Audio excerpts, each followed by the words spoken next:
모르면 어렵고 알면 쉬운 복지 서비스를 좀 더 쉽게 알려드립니다. 복지 서비스 정보 채널 복지도사. 주민센터에 있다 보면 어떤 유튜브를 보고 이런 거 지원해준다면서요? 라고 찾아오는 분들이 꽤 많아. 그래서 같이 영상을 한 번씩 보면 대부분 긴급 지원이라는 소재의 영상이야. 근데 대부분은 해당 사항이 없어. 썸네일만 보고 막 급하게 찾아오니까 헛걸음 하는 거지. 오늘은 그런 분들을 위해 영상을 준비했어. 과연 어떤 사람들이 신청할 수 있는 거지? 우선 사례부터 시작해볼게. 주소득자가 실직을 당해서 당장 살아갈 일이 막막해요. 주소득자가 중한 질병으로 인해 생계 유지가 어려워요. 급한 수술이 필요한데 여유 자금이 없어서 수술을 받지 못해요. 주거비가 체납되어서 당장 길거리로 쫓겨나게 생겼어요. 우리가 살다가 보면 어쩔 수 없이 겪어야 할 위기 상황들이 너무 많이 있어. 뉴스들을 보면 이런 위기 상황을 잘 넘기지 못하고 스스로 목숨을 끊는 사람도 많이 있었어. 옛날에는 그저 안타까운 일로 또는 개인의 문제라고 생각했던 것을 이제는 국가에서 이러한 사람들이 많아졌다는 것을 심각하게 보고 해결을 위해 제도를 만들었어.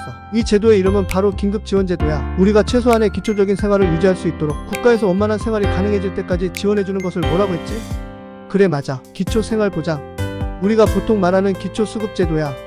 근데 요 기초생활보장제도와 맞먹을 정도로 정말 중요한 복지 서비스라고 볼 수 있는 게 긴급복지제도라는 거야. 오늘은 이 긴급복지제도에는 뭐가 있는지에 대해 좀 이야기할 거야. 긴급복지제도에서 위기라고 볼 수 있는 사유로는 아까 앞에 나와 있는 상황이라고 이해하면 될 거야. 실직 또는 질병 때문에 주소득자가 소득활동을 못해. 그래서 당장 살아갈 생계비가 없어. 그럼 긴급생계지원. 긴급한 수술이 필요한데 여유자금이 없어. 그럼 긴급의료지원. 주거비가 없어서 길거리에 나앉게 생겼어. 긴급주거지원. 크게 이렇게 생각하면 돼. 자, 그럼 대한민국 국민이면 다 신청해서 받을 수 있냐? 그건 아니겠지? 막 집도 몇 채 있고 통장에 돈도 많은데 신청하면 안 되겠지? 우선 제일 먼저 보는 게 뭐냐? 바로 소득재산 기준이야. 우선 소득 기준은 기준 중위소득 75% 이내에 들어와야 하고, 재산은 대도시, 중소도시, 농어촌마다 다른데 대도시를 중심으로 이야기한다면 2억 4,100만원을 넘지 않아야 해. 마지막으로 금융재산 기준인데 가구원 수별 일상생활 유지를 위해 필요한 금액, 즉 생활준비금의 600만원을 합산한 금액의 이하가 기준이야. 영상의 표를 참고해줘. 그리고 주거지원의 경우는 금융재산 기준이 좀 다른데 위 기준에서 200만원을 더 합산한 금액이 긴급주거지원의 금융재산 기준액이 돼. 대략 저 수준 안으로 들어오면 신청해 볼 수 있다고 생각해. 자, 그럼 지원은 어떻게 해주냐? 생계지원부터 설명해 줄게. 생계지원은 가구원 수에 따라 월 지급되는 금액이 다른데 1인으로만 설명하자면 최대 71만 3,100원을 총 3개월간 지원해줘. 연장이 필요하다고 판단될 때는 최대 6개월까지 연장되는 경우도 있기는 하지만 그건 뭐 지자체마다 조건과 예산 상황에 따라 다를 수는 있어. 그리고 기초생활수급자 중에서 생계급여를 받는 사람들은 중복으로는 받을 수 없으니까 참고해. 또한 실업급여를 받는 사람, 실직을 반복해서 동일한 사유로 긴급지원 신청하는 사람 또한 제외야. 다만 1년이 경과한 후에는 동일한 위기 사유로 지원할 수는 있어. 또한 다른 위기 상황에는 긴급생계지원이 종료된 때부터 3개월 이내에는 신청이 불가해.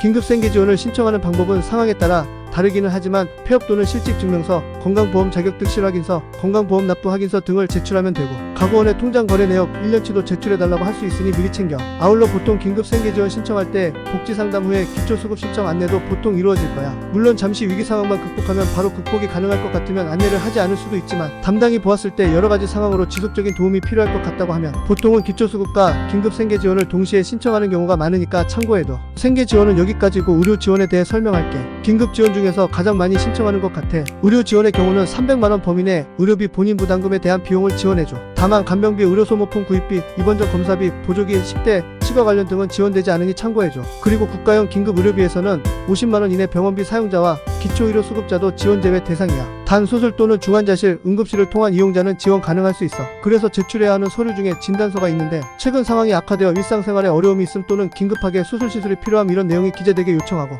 응급실 또는 중환자실 경유했다면 필수로 기재해달라고 요청해야 해.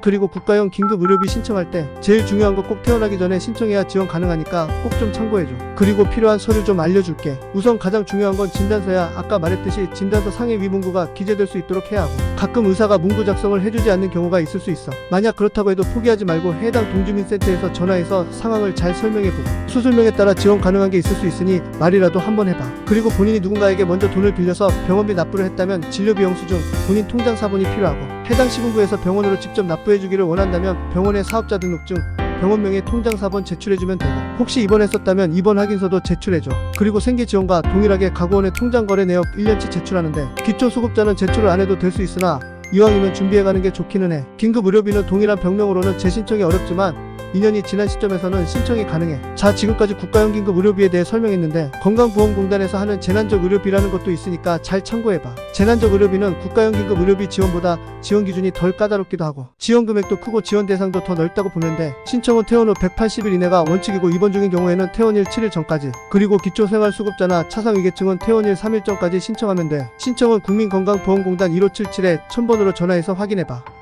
마지막으로 주거 지원에 대해 설명할 건데 그렇게 신청이 흔하지도 않고 설명할 내용도 많지가 않네. 보통 주거 임대료가 체납되었거나 자연재해 등으로 임시거주가 필요하거나 집수리가 시급하게 필요할 때 신청하고 제출해야 하는 것은 체납고지서 또는 집수리를 위한 사진 등이 필요해. 원칙은 1개월 지원이 원칙이지만 보통 3개월간 지원하고 지원 한도액은 가구원수와 지역에 따라 상이할 수 있어.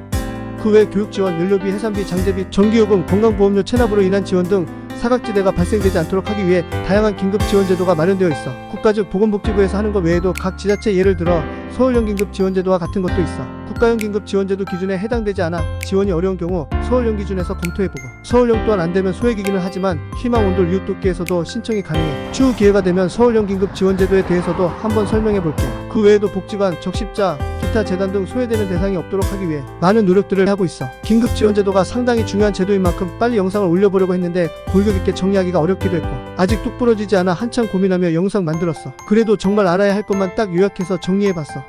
끝까지 영상 시청해줘서 고맙고 혹시라도 궁금한 점 있으면 댓글 달아줘. 혹시 구독과 좋아요 누르지 않았으면 부탁해.